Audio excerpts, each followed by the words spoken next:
Finding out about your neighbor or co-worker's encounters with the law is easier than ever. The internet puts arrest records and mugshots at your fingertips.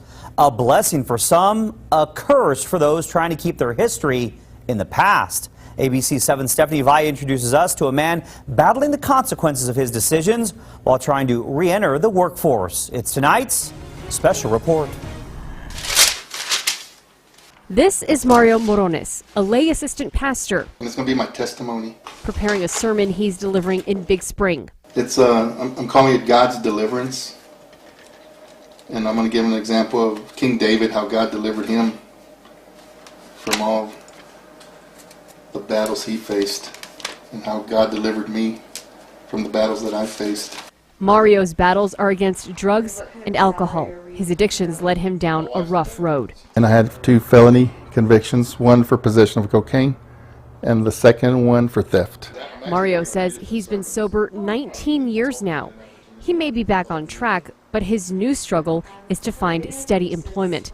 At the time of our interview, his former employer had shut down days before. And so I'm back at getting my resume ready, and there's a company interested in me, but I saw the application and it has have you committed a crime. And I'm not a proud person. I'll start from the bottom up.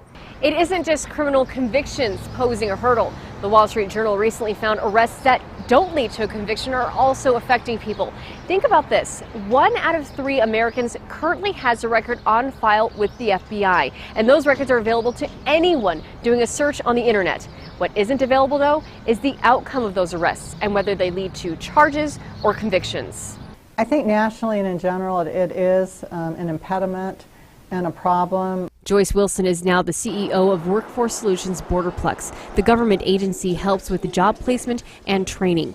She believes the changing nature of criminal offenses is affecting more people than ever. States are enacting really harsh penalties for all sorts of crimes that are by and large what you call youth crimes, minor drug offenses.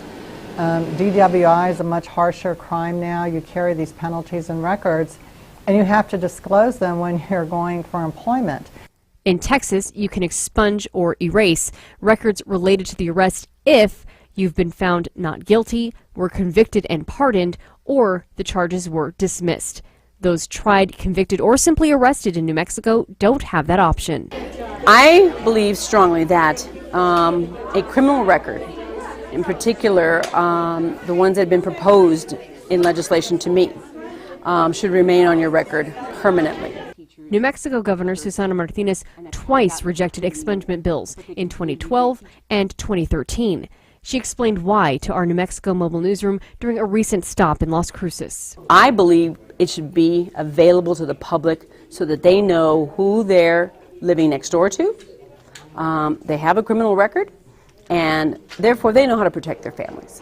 Here in El Paso, Workforce Solutions Borderplex helped more than 400 El Pasoans like Mario Morones find work last year alone. Our agency is very engaged working with individuals who have what we call barriers to access to employment. It is an issue, but it's not an obstacle that can't be overcome. Getting people of all backgrounds into the workplace is one of their missions, even working with the potential employer to pay the ex-offenders' salaries for a certain amount of time as part of a bonding service. Fidelity Bonding provides insurance for the employer against, quote, acts of dishonesty. The coverage is free for the employer for 6 months. If you want people to be productive members of society and be a part of the community, you need to open doors and give them a chance. In essence, you need to forgive. While Mario prepares his sermon about forgiveness, he hopes he finds some during his job search. Everybody else might forgive you, but the business world doesn't. We're still in our own little prison in this world. Stephanie Valle, ABC 7. If you've been trying to shake an arrest that may or may not have led to a conviction as you look for a job, Stephanie would like to hear from you. Email her at stephanie-v@kvia.com or find her on Facebook. Search for Stephanie Valle News.